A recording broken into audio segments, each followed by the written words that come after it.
when I was 18, I got diagnosed with PCOS, polycystic ovary syndrome, PCOS, however we abbreviating it today.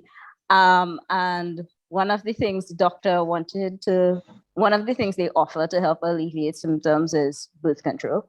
I lasted a whole 4 days. I did not sleep a wink in those days. So that Provera, anything with hormones, clearly gives me insomnia.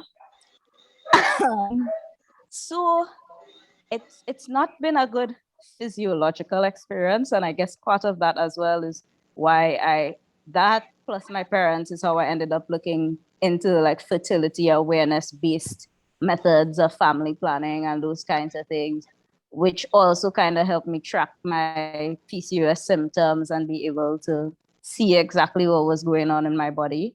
And so yeah, that's me. And the other thing though, medically with male doctors, I get a lot more judgment when it comes to birth control, where they will ask you, are you on birth control? And I said, no, why not? I'm not sexually active, but just in case.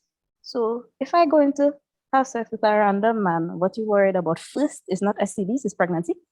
Just throwing that out there. But yeah, in my experience, female doctors are a lot more willing to kind of work with you, ask you if you're sexually active, if you're using any sort of method, what options you have, whatever. Male doctors are like, you need to start taking pills. Or you're one of those irresponsible ones. Get an IUD. And I'm just like, hi, we're not touching anybody. Why do I need this? Mm-hmm.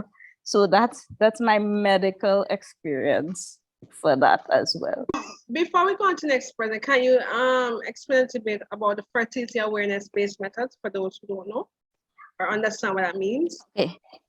Okay, so fertility awareness-based methods generally don't make use of any sort of hormonal contraception or anything like that. In most cases, they don't make use of barrier methods either. There's some which permit it, but largely it's about monitoring your signs of fertility. So you know how women go through cycles. There are different parts of your cycle where you are fertile and infertile.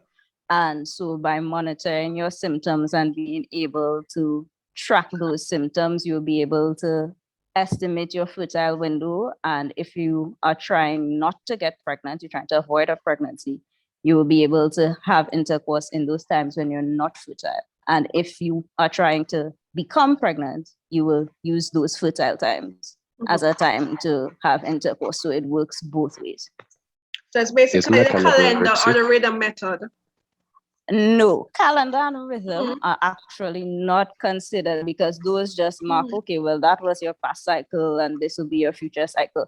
This would involve, depending on the method, monitoring cervical fluid and or monitoring temperature. And so you deal with your current cycle as opposed to basing it on like your past cycles, like rhythm or standard days or anything. So yeah, so what I use is symptothermal, which is your temperature and your cervical fluid. What you will see most often associated with Catholics, although it was developed by doctors in Australia, is the Billings method. So that would be just cervical fluid alone.